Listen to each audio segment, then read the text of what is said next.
ছানাটা আমার তৈরি করা হয়ে গেছে, মালাইকারির ছানাটা। এবার আমি মালাইকারির মিষ্টিগুলো তৈরি করছি। ঘি নিয়েছি,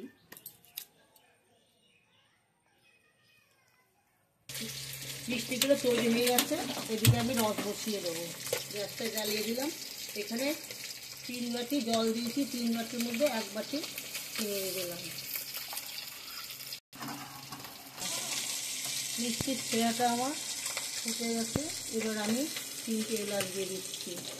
ছেঁড়াটা আমার মিষ্টির ছেঁড়াটা আমার তৈরি হয়ে গেছে। এবার আমি এক একটা করে মিষ্টি ছেড়ে দেবো।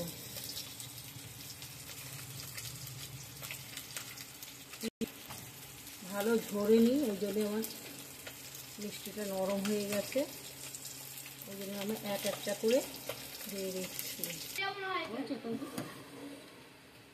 আমার তৈরি হয়ে গেছে। আমি 10 মিনিট একদম পারফেক্ট তৈরি হয়ে গেছে। চাপা দিলাম মালাই তৈরি করার জন্য।